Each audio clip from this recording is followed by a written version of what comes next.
The numbers told the story. They always do. He's one of those idiots who believe in analytics. This is a numbers game with Gil Alexander on VSiN. Morning, folks. We are presented by BetMGM. I'm Jonathan Von Tobel, not Gil Alexander, obviously, filling in for the day. The motley crew of hosts continue for the week. I'll be in for today and tomorrow. Got a good show on tap for you today, though. Jonathan Davis, host of Ice Cap, SiriusXM NHL, is going to be with us coming up in 30 minutes from now. I like advanced analytics a lot, and it does really help paint a picture of a lot of things that I don't really pay deep attention to, like the NHL. And I thought there were some interesting takeaways from the games last night from an analytics standpoint that we'll discuss with Jonathan coming up at the 30-minute mark. Next hour, Raheem Palmer, the Ringer, old buddy of mine out in Philly. We'll discuss a lot when it comes to the 76ers and I guess we want to call it an effort that they put out there yesterday against the Boston Celtics and Jordan Sherwood at 8:30 p.m. Pacific time. Henry Cejudo back in the octagon. Got to get his thoughts on what is going to transpire this weekend at UFC 288. With that, we begin with what happened last night. And as Kelley Bydlon, the producer extraordinaire, nice enough to note, and I think this was all of us, got to turn in a little bit early yesterday if you weren't taking in the hockey, because this one was a snoozer. 121-87. Celtics come out, win, cover as 7.5-point favorites. A game does go under the total, which we can discuss that angle coming up here in a little bit. But I think, look, there's a couple of things that come from this. First off, those who really enjoy trends. This fills in the trend of team or higher-seeded team losing game one at home, coming back in game two with a very strong effort, winning and covering. But also, Kelley, I'll ask you this. One of the big takeaways for me last night is obviously the change in defense, right? Boston comes out. Their defense in the previous 5 games have been absolutely abysmal. Defensive rating well over 120. He looked nothing like the team that closed out the regular season, the team that was during the regular season, or the team that made it to the NBA Finals. But a defensive rating of 92.9. How about this, to give you an idea of how that game went yesterday? Garbage time, all of the fourth quarter. It was an absolute slobber knocker. And if you're looking at it from the perspective of how Boston defended, the key thing going forward in this series, if you're not going to give up a lot of free throw attempts to this Philly team, specifically to Joel Embiid, you're going to be in a pretty good position. Embiid only went to the free throw line 8 times in the game yesterday. Harden only got to the free throw line 10 times. The shooting was not there at all for Harden. Spent it all in game 1, 2 of 14, 0 of 6 from three-point range. But that, for me, was the key takeaway is the Boston Celtics' ability to defend and their ability to defend without fouling, and the ability, I think this team is so uniquely equipped to take on Philadelphia because they have 2 bodies they're comfortable with, throwing on Joel Embiid and living with one-on-one results at Al Horford and Robert Williams. It's why I've got under 5.5 in this series, and I think I'm still pretty live here. I don't think it's unthinkable that the Celtics come in and rip off 4 straight wins, but what was your takeaway yesterday? Because I thought that was the biggest one, right? It's defense, and it's defense without fouling. Yeah, you and I on Hardwood Handicappers have talked a lot about that Celtics defense, off of game 1 and kind of what it's looked like this entire playoff. So, I'm with you. That was it. And this game was, it was done and dusted pretty much by halftime, right? They rolled in that third quarter, then outscored Philly 35-16, really opened it up there. But yeah, man, you're able to win a game like that. Jason Tatum if we walked in today, I told you Tatum had 7 points. Right. This is Joel Embiid played and Jason Tatum had 7 points. We're probably thinking this is a little bit different result, but man, I think a very, very much increased defensive effort from the Boston Celtics last night to a level that we saw them playing at the end of the regular season. So can we hear from Joe Mazzulla first? Because Mazzulla had a pretty interesting press conference. And look, this is one result. Wouldn't really get carried away with getting smart with the media. But here's Mazzulla after the game kind of sarcastically asking about, hey, you guys don't have any questions for me about something? Nobody wants to ask about all the adjustments we made from game 1 and game 2. The walk-off. Okay. The walk-off. So here's the thing. I feel like it's directed right at me. Oh, right. Well, it's obviously directed at the media, right? Because everybody was talking about, hey, look, Joe Mazzulla, we got some questions. But I wish nobody would let him walk off, because I think you would follow up with hey, Joe, the larger sample size says you guys actually struggle in clutch time, and clutch time means that, coaching and plays and being able to see what's going to happen in a half-court setting. You still have those issues. And this is kind of so I talked about this on one of the NBA bet streams that I got to do, right? And all of the numbers would point to the Celtics being a really dominant team. But my question, I was on there with Matt Moore of the Action Network and a couple of the guys from DraftKings. We've got to talk to him, Shrog Hero, one of them. And my question was, how much do you think the way the Celtics play creates noise in the metrics. And what I meant by it was they're a team that takes a lot of threes, right? They take over 40% of their attempts from three. And when the Celtics win, they tend to win relatively easily, right? I mean, you look at this game, you look at the first two games of the Atlanta series where everybody thought the Hawks were going to get swept. They absolutely crushed them. But then when you see them lose these games, it's games that they have an opportunity to win that they don't really close out. And I wonder the dominance of all these metrics we see for the Boston Celtics are kind of clouded by noise that, hey, we're a high variance team when it comes to results because of the way that we play offense. So tying this back to Missoula, like, it's funny that you want to walk off and say, like, nobody wants to talk about adjustments. Well, I think that's going to come up again when you're talking about a team that takes over 40% of their attempts from threes. And when those shots aren't falling, what does it look like for you? Right? Like, that's, I think, a really big issue for Boston. And I don't know, like, I get it. You feel good after splitting home court and after what happened in game one, but wouldn't be as cocky as Joe Mazzulla walking off there and feeling like, take that, media. You know? I thought it was something after just one game, basically. And, yeah, there's going to be plenty more opportunities, I think, for you to prove yourself, Mazzulla, and then have those kind of comments. Because, like, we talked a lot about their defense in the poor effort, really after game one, and we didn't necessarily put it all on Mazzulla, but there was I think there was some inbound plays questions that I brought up. I was some concerns with him. And the only thing I said after game one, GVT, is there's a big difference between coaching in the regular season and the playoffs, right? It does not matter nearly as much in the regular season as it does in these playoff moments. And man, if you have the aspirations that the Boston Celtics have this season, I would think it's real early in the playoffs to kind of have that kind of attitude, right? Yep. Plenty more opportunities for you to prove yourself, Joe. Yes, and as we discussed, too, for those who don't remember, last year, Boston 24th in clutch time net rating at about a negative 9.3. In the postseason, that was even worse at a negative 13.3. And since the All-Star break, that was at a negative 14.4. So, again, getting outscored by those numbers, 14.4, 9.3 per 100 possessions in clutch time, not very good. Now, let's hear from Joel Embiid, too, because yesterday, I think a lot of people – I didn't want to get into this. I was on with Greg Peterson yesterday, and I brought up the fact that I don't think that having Embiid on the floor makes them easier to guard, but it does allow Boston to kind of do what we're talking about, right? Just put their big on him, and then just everybody else play man-up defense. And there's more intricacies to that, but it's a really simplistic way to put it. But I think a lot of people will talk about, hey, Joel Embiid coming off of injury, had a quiet game, maybe that's it. Here's Embiid after the game on the injury. There's no excuses. I'm out here, so I'm good. I'm good to play. We just gotta be better as a team. Like I said, we didn't execute what we were supposed to do, and they played freely all night. They got whatever they wanted. As far as me, like I said, I'm good. Yeah, it was pretty shocking to see how poorly the 76ers played defensively in this game. When you look at the half-court offensive rating for Boston, averaged 1.2 points per play in half-court settings. Actually didn't do that well in transition, which you think is something you want to do against Philly. But as we move forward in this series, again, I'm not in the best place considering I had under 5.5 games, and my thought was that Boston would win the first two at home. But I don't think it's very unrealistic as you look at where the series is at now, that this thing still continues to be one that, hey, I wouldn't be shocked if the Celtics rip off 3 more wins consecutively and end this thing in 5. It's the reason why I bet the series under the total games. You see there, kind of up against it myself from a probability standpoint. Got a good number, a closing line value, right? Got plus 120, ended up closing like minus, I think, 125 or so. But the Celtics do have their work ahead of them if they want to get that done. But the series winner at minus 230. We'll have more on series prices as we come back here in about 15 minutes or so. But the Celtics are a minus 230 favorite. And the last note on this game, because I wanted to bring up the total really quickly, this is why I think paying attention to pace of play really does matter. But sometimes it's a little overvalued, right? Sometimes we think that, hey, just because a game is quick, you're going to get a game that tends to go over, but you can have fast games that are extremely inefficient. We're looking at you, Detroit Pistons, throughout the end of the regular season.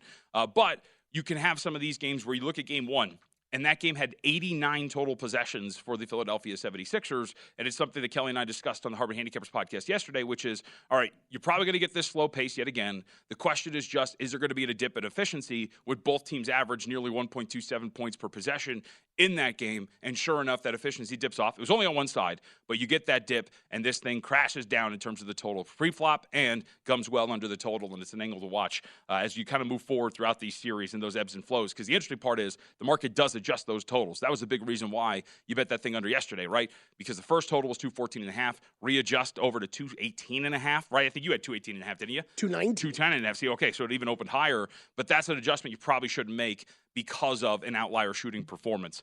With that, 2 notes from last night really quickly. I felt, dude, every day I feel older and older. I powered through Vegas Golden Knights and the Edmonton Oilers. Not that it was a bad game. It's just that I'm old and I wake up at 4, and by the time like 9 o'clock hits, I'm like, man. And my wife's like, you want to go to bed? I'm like, I do. I really do, but I can't. So I have to watch sports. I have to do this. You know, I was actually at a setting yesterday. I took my kid to soccer yesterday. And I explained to somebody what my job was, and like, because they're like, "Oh, you're here at soccer today?" I'm like, "Yeah." I'm like, "There's only one NBA game. I can rewatch it later tonight." And they looked at me like, "What do you mean you can rewatch it later? You have to do those sort of things." This is what the job entails. But 6-4 Golden Knights over the Edmonton Oilers. You kind of saw a theme yesterday. More rested teams yesterday in both Carolina and Vegas get a victory on their home ice. So we'll see if that's a trend. But I mentioned advanced metrics, and I think it ties into both of these games. But like, for example, in this one, Edmonton wins the shot share, Corsi for percentage, 55.6 for them, and generated more high danger chances. But those expected goal metrics really were in favor of the Golden Knights, and they deserved it. And I think, too, at the end of the first period, that weird goal that they let up that bounces off the back. Oh, it was awesome. Yeah. So you kind of expected that. But with this Carolina and New Jersey matchup, be very interested to see what Jonathan Davis thinks about it. Because when you go to that one, you have a 5-1 final, right? Carolina been off since Friday. Makes a lot of sense. But the shot share was even split between these two. New Jersey had more high danger chances, actually won the expected goals for. So you wonder if maybe it's a time after a 7-game series, tough spot in game 1, maybe come back New Jersey for the series as we move forward. But we'll talk about that coming up at 15. When we return, let's talk about some of these series prices and why I'm all in. Denver, sweep them out of here, baby. Let's get this thing done. It's a numbers game on VSiN, the Sports Betting Network.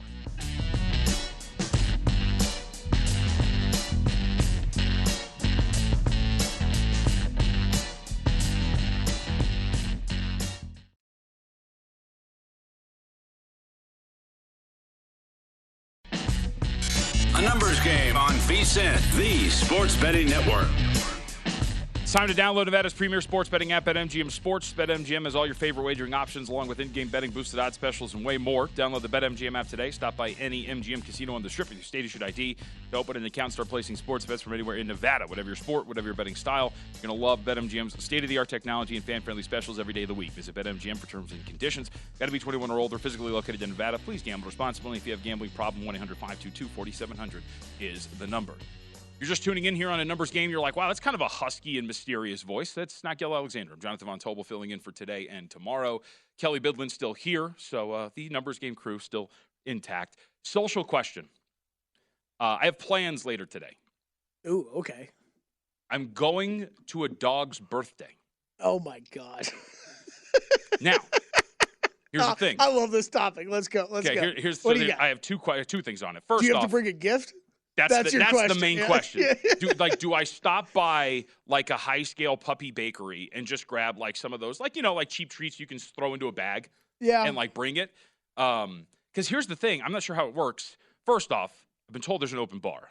So oh, okay, all right. See, I was gonna say bring a bottle of booze. Okay. So there's an open bar, and it's during Lakers Warriors. So like, I'm actually very excited for it because those two things are a great combination. Right. Yeah. But I just don't know. I was laughing at first. Maybe I want to come now. You right. Plus one. So do I bring like a bag of doggy treats to? I will say, dare I say, a very famous sports betting personality's dog. So this might give away who it is for some who actually keep track on social media. Do I bring a bag of treats? Yeah, I think I know who you're going with here. Yeah. Rob Moreno just told me they make dog beer. Get out of here! Really? Yeah, apparently. Can I get that? Ask Rob. Can I get that easily? Like, can I? Rob said he'll go out that? and get it for you right now. Okay. All right. Because if that's, does it get them drunk? I don't know. Or is it just like a taste thing? Because that'd be awesome. I will look it up. I think the open bar thing really does throw it off. Every party, I don't care what it's for. My answer is always bring a bottle of booze. Because worst case, guess what? People usually drink it. Worst case, you end up drinking it. So whatever. If the party's terrible, you end up drinking your own bottle of booze. Yeah. Fine, whatever. But yeah, open bar really throws that off, man. I think you got to. I think you got to make a stop at some kind of dog shop. I think I will. Some toy or something. Yeah. I don't know if he's a toy guy. He's a very spoiled dog from what I can tell on social media. So I don't know if I want to give him that. The other question now, because it's an open bar, my wife is a fan of, at places with open bars, making sure the bartender sees a large tip at the beginning of the night so that they'll take care of you. But my thing for her is like, I don't think they'll remember because they're so busy. But do you go large tip at the beginning so that they'll serve you nicely? So by remember you, that means like hey, that person gave me $30 see you at the stop. they start making your drink already and stuff. Or pour it a little heavier. Yes, I usually do that. Okay. I usually do that. All right.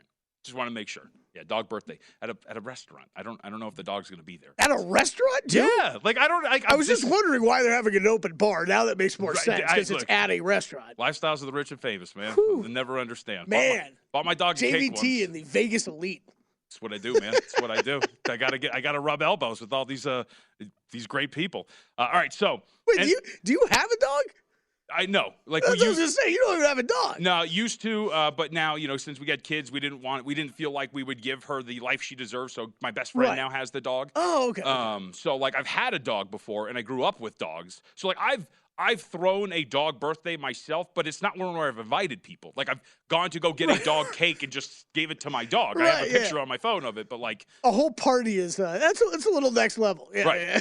And especially when you're inviting people who don't have dogs. Right? I feel like we're just showing off maybe a little bit on the like, hey, this is what I can do for my dog. Oh, that's great. I would never even do that for my own kids. All right, so we have let's pay off the teas. So Denver and Phoenix, of course, this weird part of the NBA schedule where you and I were both celebrating like, cool, it is nice that we get one game a night.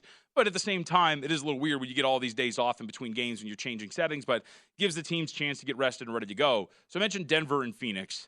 So, look, as somebody who, in this series, before it started, you and I both, Kelley, have a series bet on the Denver Nuggets. They are now minus 450 to win this thing as they head back to Phoenix to take on the Suns. Part of that, like, minus 450 for anybody's out there is like, weren't they, like, underdogs to start the series and they're up 2-0 going back? Yes, but Chris Paul's injury is very much factored into that number. Yeah. And this is why it was one of the big topics on our podcast yesterday. I'm all in on the Nuggets ending this thing pretty quickly. And the market kind of, it's so funny how the market gets a little stubborn at times when it comes to its rating of these teams. You saw this open at, I think, almost like 5.5 in favor of the Phoenix Suns for Game 3. And it's like, that's not a number that says that Chris Paul's not playing. Mm-hmm. This is like something that doesn't really make much sense. So I'm in on the Nuggets money line for Game 3. And I think that this thing's going to end relatively quickly. And it's not a slight against Kevin Durant or Devin Booker. And there is certainly a reality in which these two guys come out, go absolutely nuclear, hit every single mid-range attempt available to them, win a game, avoid a sweep, and, of course, are eliminated maybe, in a few games. Heck, maybe there is a universe in which they just get insanely hot for 4 straight games and end up winning this series. I don't want to say that this is over by any stretch. But when you're talking about a Phoenix Suns team that was already precariously thin heading into this series, that needed Kevin Durant and Devin Booker to average over 40 minutes and 30 points per game, and that still was not enough to win either one of those games out there in Denver, and now your point guard position is an absolute nightmare. I'm like, Cam Payne's a fine player. He had that great bubble run, and he got a job out of it with the Phoenix Suns. But that's not the thing that's going to push you past here. And when you're asking so much of these guys, now even more without Chris Paul out there, and by the way, DeAndre Ayton defensively just doesn't have it against Jokic. Nope. So you put all these things together, Kelley, like, I think this thing ends pretty quickly. I think we're talking 4 or 5 games. Yeah, you and I hit on it yesterday on the podcast, but you and I both have Nuggets series prices in pocket already. If I didn't, I think betting that Denver 4-0 and 4-1 is the way I would attack it. And you're getting then, around a little bit better price than what we have essentially with those 2 bets in pocket. But I struggle to believe that they're not going to at least win one game in Phoenix and then sets you up at least for a Game 5 back at home to close it out. The Chris Paul thing was interesting because you're right. The game line moved about a point, point and a half based off his news. The series price moved like 50 cents. And the one thing though I'll bring up, as far as that goes, is like you're talking about Cameron Payne. He's fine. but it's just the entirety of the role players for the Suns and their bench, right? Like, it's so weak, and we've brought it up so many times on the pod. Download it wherever podcasts can be found. Hardwood Handicappers, me and JVT. Along with all of our other VSiN podcasts. That's right. That's right. But that depth is such an issue that even though Chris Paul is declining in his career, not having him on the court is still such a big loss because they just don't have those bodies to replace these guys with. So yeah, I'm with you, man. I think this ends pretty quickly. I think we're looking at 4 or 5 games. And this is the sneaky, sexy part about what the Denver Nuggets have done in this postseason. And some of it is a symptom of the opponents that they're playing. As we know, Naz Reid, Jaden McDaniels, not available for the Minnesota Timberwolves in their series in the first round. We see what's happening with the Phoenix Suns bench, where you need 44-plus minutes from each of your stars to get past the Clippers team that didn't have Kawhi Leonard or Paul George for a vast majority of that series. With Nikola Jokic off the floor in this postseason, the Nuggets have outscored their opponents by 27.6 points per 100 possessions. That is an incredible net rating, and that's going to continue in terms of an edge here. And you would think, too, Denver probably smells blood in the water, not only because you're up 2-0, but the way that this is breaking down and what seems to be potentially a long series on the other side of the bracket in Los Angeles and Golden State. You saw exactly what happened when you have a rest advantage, both in the NBA. We'll circle Philadelphia in Game 1 of that Boston Celtics series, had 8 days off to rest, relax, go to Vegas, get a room at the Borgata, hang out, and get ready for the Celtics. James Harden, looking at you. And we also saw it yesterday in the NHL what rest can do. So Denver wants to end this thing quickly and watch the Lakers and the Warriors beat the crap out of each other for 6 or 7 games and then get well rested and ready to go back at home for whoever's going to take them on. So the Nuggets series price, I think it's getting priced out right. Chris Paul's priced into that thing now. The lead is priced into that thing now. The market has adjusted off of its highs for the Phoenix Suns, but very much worth mentioning that massive price and why it is that way, despite the fact that you have the Suns going back home. Now, as far as the other series prices are concerned, I would go to Heat and Knicks really quickly. Heat minus 115, Knicks minus 105. These numbers courtesy of DraftKings. And just really quickly noting that, like, this one has, out of all of these, the most noise in it, right? Because you just don't know what the status of Jimmy Butler is going to be by the time you get to Game 3 over in Miami on Saturday. You could come in and think that the Heat coming back home are going to win both of those games, and you could bet minus 115. But should Jimmy Butler get ruled out, that not only affects that Game 3 line, but more than likely, the Knicks are going to flip to the series favorite, I would think, if Butler is not available for Game 3.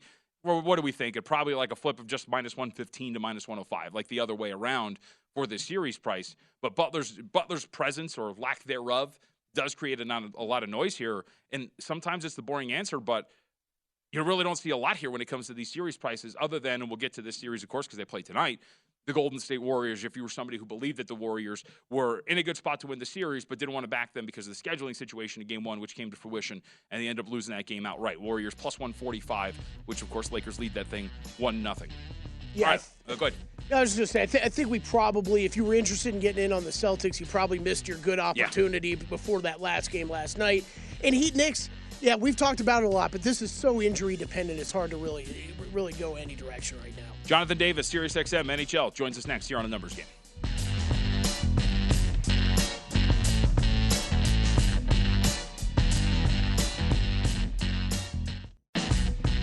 A Numbers Game on VSiN, the sports betting network. Great time of year, a lot to bet on in the next 30 days, and for a limited time, you can subscribe to VSiN for only $9.99. That word was subscribe. I tried to get through it. It gets insights into daily baseball best bets from Adam Burke, NBA and NHL playoff write-ups, VSiN's Kentucky Derby betting guide. That is out now. Make sure you check that out.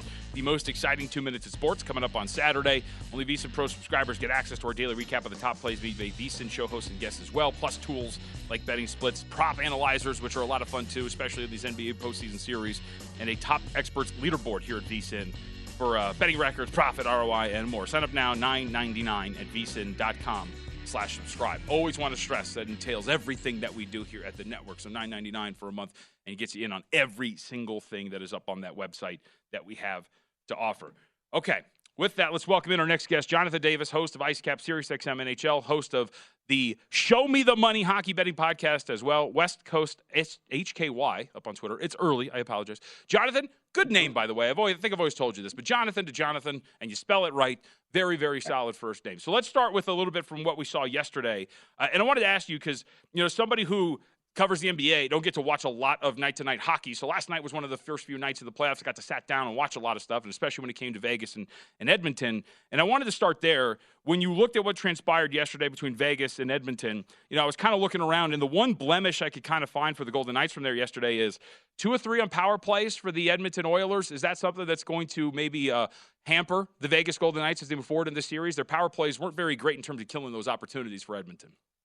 Yeah, and Jonathan, it was that way in round number 1. I mean, their success rate on the power play was killing penalties was 59%.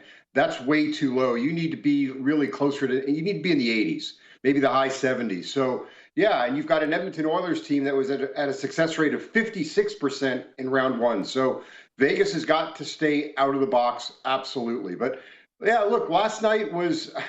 Look, I'm one of the guys. I picked the Edmonton Oilers in this series, and it's far from over. But it really just goes to show that I just think that, the Vegas Golden Knights have probably been the least respected conference winner in any sport in quite some time. I mean, they don't they didn't have a 30-goal scorer this year, which is something that, you measure most teams by. But the collective group has been really good, and they've played so well defensively under Bruce Cassidy. Now, yes, they gave up 4 last night, but they are a very, very good team. But yes, they have to avoid going to the penalty box because that power play in Edmonton is absolutely lethal. So when it comes to Edmonton, too, because you're not the only person that I've heard kind of sing the praises of Edmonton at the end of the regular season, heading into the postseason as one of these dangerous teams. But going back to the series with Los Angeles, this first game against Vegas, you're seeing a lot of high-scoring games. Opponents are having some offensive success. I figured this is kind of a problem, right? Is this goaltending? Is this defense?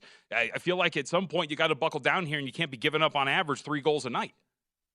Well, in the case of Edmonton, it's kind of hard to stop them. I mean, Edmonton's got what we call the German Gretzky and Leon Draisaitl. And last night, his performance, 4 goals, Jonathan, I would equate that to putting 60 up in a basketball game. I mean, you just don't see it. Now, we have seen it in back-to-back nights, and that's been unbelievable to see. I mean, that's just alarming that we haven't had 4 goals. It's so rare to see 4 goals.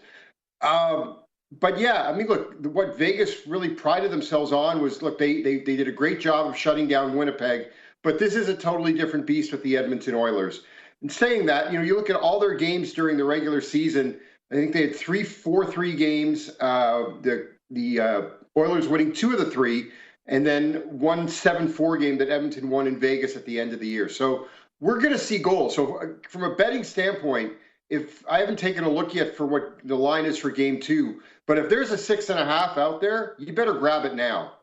Yeah, I think right now for game 2, at least over at DraftKings and other spots, we're talking about 6.5. Shaded to the over at -125, at least currently for that matchup on Saturday. All right, let's go to the other result we had yesterday then, Jonathan, before we get to the bets that you have for the 2 series we'll see later tonight. Carolina, a lot of rest off since Friday. I got to talk about this yesterday when I was filling in on the Lombardi line, and sure enough, they get a 5-1 win. If you are somebody that liked Jersey in this series, but the situation wasn't the best for them, considering they only had 1 day of rest coming into this series, is this an opportunity now to come in? Because if you look at some of the shot share numbers, it was 50-50. They had more high danger chances. The expected goal metrics had this in favor of the Devils. Is this a series where you can come in and back New Jersey to win this thing now that they're down 1-0?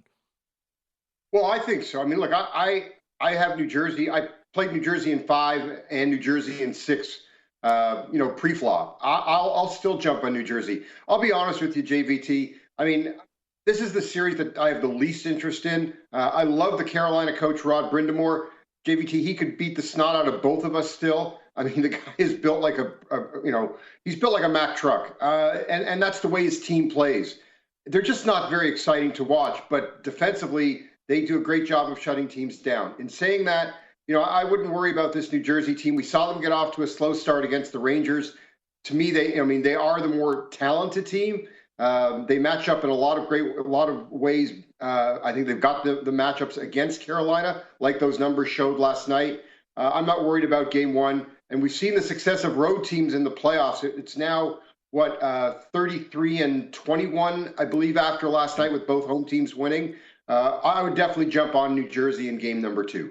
All right, let's go to Leafs and Panthers, game 2. I'll just ask this non-number question, and you could take this into your play for tonight.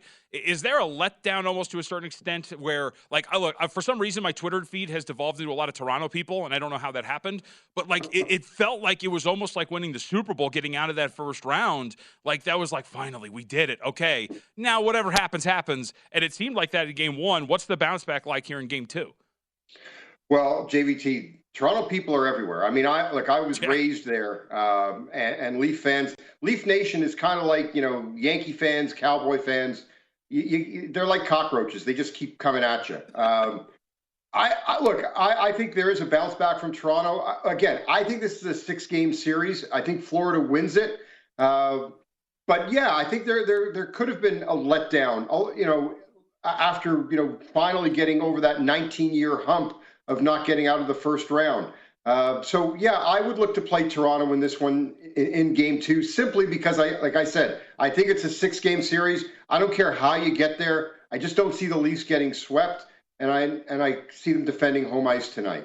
And in terms of where we're at for this as well, because I think, did you have Florida in 6 and in 7? So this is a good start for you in this series. Yeah, I did. I absolutely did. I just think, I like the way Florida plays.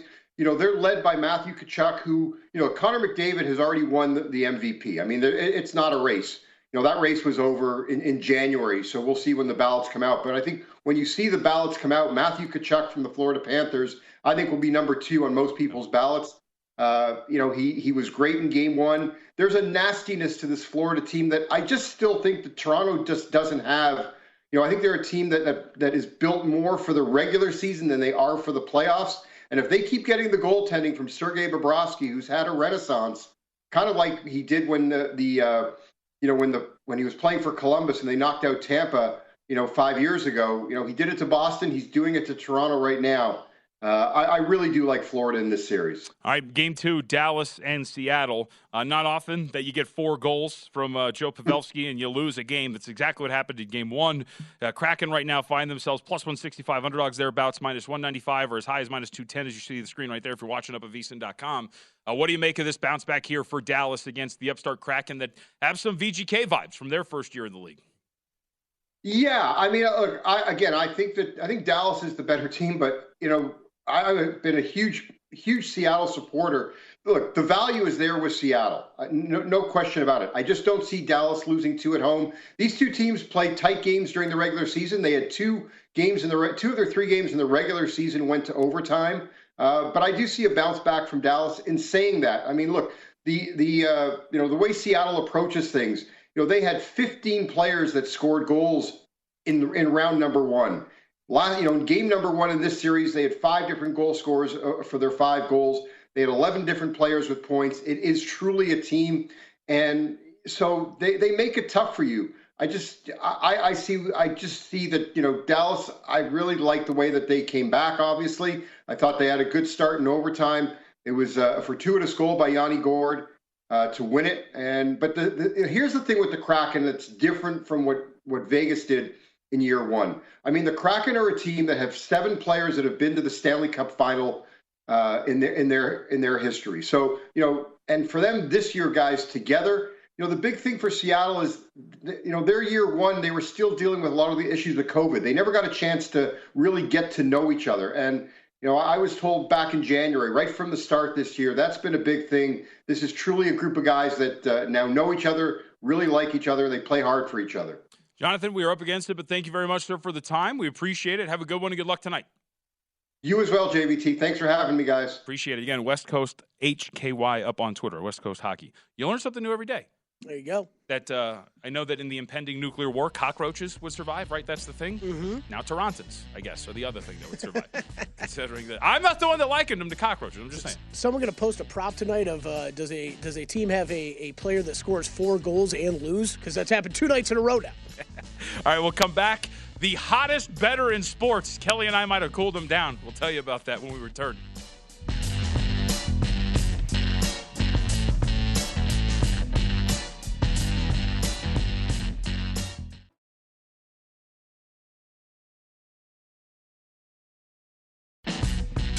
A numbers game on VSiN, the sports betting network.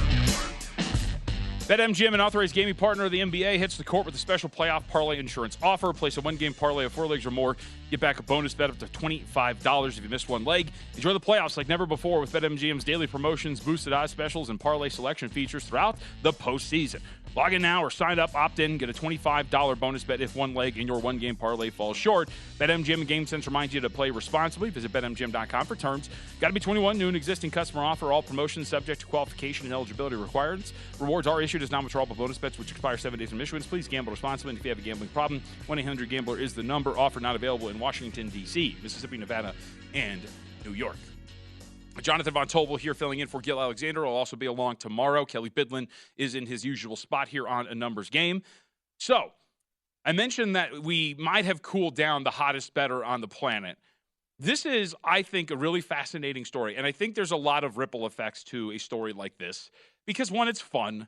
And it involves, I think, Kelley, you put it really well when we were talking about it off the air, arguably the most popular basketball player on the face of the planet. And no, it's not Steph Curry or LeBron James. It's Charles Barkley. So Charles Barkley and the TNT crew have a promotion that they do. They are sponsored by FanDuel. And so he will have his, I think they call it like Chuck versus America. Okay. And I don't know who he's versing because I haven't seen anybody go against it. You don't really want to go against the same game parlay with a plus 5 to 1 odds or whatever. Plus 5 to 1. Sorry. I know Kay Adams got in trouble for mislabeling stuff. It's a slip of the tongue, plus 500. So anyway, this is Charles Barkley's same game parlay from last night. And we will tell you why we're talking about this momentarily. So Jaylen Brown, 25 more points, hits that, but 3 of the 4 legs loses. So you'll see there, the odds for Chuck's same game parlay yesterday were plus 493. Now, why are we talking about this? Because we want to attract your eyes to the bottom of the screen. Chuck's overall record with these same game parlays, 14-20. He's on a 5-game losing streak. So let's do a little math. It's a numbers game, right? Yep. Do a little math. What's 20 minus 5? It's 15. So at one point, Charles Barkley, with these same game parlays, was 14-15. Now, this is the fascinating part about it, right? You and I have both been watching this. Yes. Every time I've seen one of these parlays, it has been no shorter than about like 4 to 1 in terms of the odds. Me either. I haven't seen one shorter than that either. And there were questions about, okay, well, maybe they're not grading the record properly. Well, no, because he's on a 5-game losing streak. They've had 5 broadcasts. He's lost 5 straight same-game parlays. That has just accounted for 1 loss to his record. So if they're grading these properly, which it seems like they are, Charles Barkley at one point was 14-15 on same-game parlays with the odds at about, we'll say conservatively, at 4 to 1. That is bleeping ridiculous. And it has not been a topic at all. And it was one of those things where you and I both, I kind of showed you a picture. I was like, did you realize that Charles Barkley's kind of like maybe slowly killing it with some of these same game parlays? So just that alone, the fact that this hasn't caught on, I think is absolutely incredible. This has been a Hardwood Handicappers deep dive investigation. Yes, you brought this up to me one day, 2 months ago at this point? You know what this is good for? Our friends over at Meadowlark, we had Tom Hammerstroh on the other day, their basketball Illuminati thing. This is it. Yes. Dive into it. Give me some of the old parlays. This is insane that he was operating at this clip. It really is. I mean, you brought this up to me probably 2 months ago, and my instant reaction was, oh my God, you've noticed this too? Because I've only... during the regular season, it's, okay, maybe I didn't catch every single one of them, but I caught a lot of them, right? So you're through the season, I'm trying to figure out, okay, is this grading? Are they grading this properly for a sports bettor, or are they maybe grading legs or something? Yeah, there was some thought that people, right? There were some people on Twitter who thought, hey, maybe they're just grading each leg one by one. So like in this example, if he went 1-3 on the same game parlay, they put 1-3 on his record. But clearly that's not the case. Yeah, so going back about 2 months, me and you have actually been tracking these pretty much every time they do them now. Because it was 14, if he was 14-15, he's lost 5 in a row. But yeah, use 4 to 1 as base math. You're still talking, this guy is conservatively, JVT, up 40 units on the NBA season. And I know, because we like to get angry, right? So this is not a call to start tailing Charles Barkley on his parlay. Not at all. No. It's a fascinating thing from multiple perspectives. One, that Charles Barkley, I think he's considered a lovable loser, right? Right. People like to laugh whenever he makes one of his guarantees, and the joke is, all right, go the opposite way. That hasn't been the case for these same-game parlays, and I think Gil says this all the time, right? It's sports bettors were too close to the sun. Yes. So, for us, I'm looking at this and going, why aren't you talking about this? And you pointed out, like Shaq and Kenny, and like they're giving him crap for the record. Yeah, they'll and like rip on him for the record. Yeah, they'll rip on him for the record sometimes. They're like, hey, at 4-1, are you kidding me? I would kill to have this kind of record. So I think it's fascinating too, because not only is it a guy who's like red hot on something that's completely unsustainable, but it also speaks to, as sports gambling becomes more and more mainstream, and you see it more and more in the mainstream, but you still have this disconnect of the mainstream not really knowing how to handle stories like this. Every single day, NBA on TNT should be like, Chuckster's up nearly 6,000, whatever it is, right? Yeah, they should be all over this, but instead, there's a sense of maybe not knowing how to like properly equate this because they just see a losing record and not realize that he's up. But you know what the surprising thing to me is, and I think that you and I have discussed this, Barkley's a gambler. Mm-hmm. Wouldn't you? I would think that maybe he understands that even though the record was under 500 by just a single game, that he was like lighting the big world. For the year, he was lighting the money, like lighting the world on fire. The other thing that's blowing me away about this, like what you and I were trying to dig into this more, like there's a Twitter account for everything on this planet, right? Like there's a Greg Peterson Twitter tracker out there, for Christ's sake. Like there's somehow not a Charles Barkley like tracking account or something. Right. That's where like we've reached out to inside the NBA people. I've tried to journalism. It's not working. Nobody's getting back to me. We've tried to journalism this thing. This is the best we can come up with, is that what we are seeing on a night-to-night basis is completely accurate with this record. And how is this not a bigger deal? It's incredible. So, and then I mentioned too. Go get him, Chuck. Right, go get him. Well, but that's why I teased too. We might have cooled him down because since we've really started to bring this topic up, he's absolutely lost it. And it does speak to like the nature of just these same game parlays and how tough this is, really, to play these consistently. It's why they want you to. It's why they're promoted. But I thought this was one of the better sports betting stories out there. The fact that Charles Barkley had been absolutely destroying same-game parlays for a minute, and nobody really wanted to talk about it. So kudos to Charles Barkley. Hopefully he picks this back up, and hopefully TNT kind of catches on. And it's like, hey, maybe we should start like talking about how good he is at this thing, because the bit I get. But what they're missing is that you need to include the units won or so, with that record, right? And I'll give props to ESPN. They do a what is it, like the midday sports center? They do like a home run prop, like where they pick everybody picks someone to hit a home run that day. Okay. And they track the units won. Yeah. So they're doing a good job with that, but it's like you said, the mainstream media still learning how to do all this stuff. That's the part that's really missing. Yep. Yes, indeed. All right. So with that, Raheem Palmer's going to be with us coming up in about 8 minutes from the Ringer. We'll get his thoughts overall on everything when it comes to some of these series. But I know that you wanted to talk about some of these awards because, as I mentioned, a lot of people like to get mad. A lot of people got mad last year because the Eastern and Western Conference Finals now have MVP trophies to be handed out, which means that you can bet on those things. You can also bet, of course, on the Finals MVP, as we normally do. But it's not the same tact. Like a lot of people, once the postseason is set, you will try to find a futures ticket on a team by betting a player to win Super Bowl MVP. I tried to attack it with like Brandon Ayuk for the San Francisco 49ers, for example, at like a nearly 200-1 in this last postseason. I feel like it's not the same when it comes to the NBA. Although I will say this, Kelley, as we're kind of looking around and you're seeing the way that this market is shaping up and how the bracket is shaping up, if you're looking around and you're going, okay, like for example, the Miami Heat, I think this is the one team you could really tie this into. Yeah, there's one other I have in mind, but okay. Yeah. I had two too, so we'll see if we're in lock and step here. But clearly, it's Kyle Lowry. No, it's Jimmy Butler. Right? Kevin Love. Have you seen those outlet passes? No. So clearly, if you're somebody who wants to like get in on Miami, but the value is gone, you're looking at like Jimmy Butler Finals MVP. He's at about like 35-1. You can also go, if you want to again cut it in half, Eastern Conference ticket, Jimmy Butler to win that at 7-1. But I think like that's the way to attack it. My other was so that one. So right here, I think this is like you're talking about. Like this is a way to approach team futures betting where you can possibly get a better number, right? So there, in the example of the Miami Heat, is that okay? If the Heat are going to win the Eastern Conference, who's winning this award? There's only one player who's winning this award. It's Jimmy Butler, right? So that's why we see the same exact number, 7-1 for the Heat to win the East, 7-1 for him to win Eastern Conference Player of the Year. Now go to the Western Conference. I think there's a couple teams that you could say the same thing about.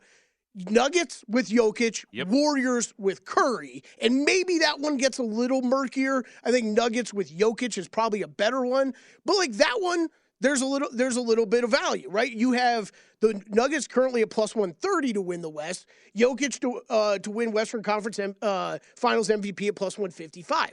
If I was choosing to bet a future right now on the Nuggets, I would probably play a little bit of both of those. Yeah, I actually think I would disagree a little bit. I think Curry, because he's kind of been a one-man army and their bench has been so bad, that there's a little bit more of, if they're having success, it's Steph Curry that's winning those awards. And I don't think there's really I think it works for both. Yeah. I think it works for both. And there's look, say you're getting plus 380 on Steph, Warriors are plus 350. All right, we'll take our break here. Second hour of a numbers game on the way. Raheem Palmer joins us, host of The Ringer. He's a Philly guy. Let's get his thoughts on what's going on with the 76ers when we come back.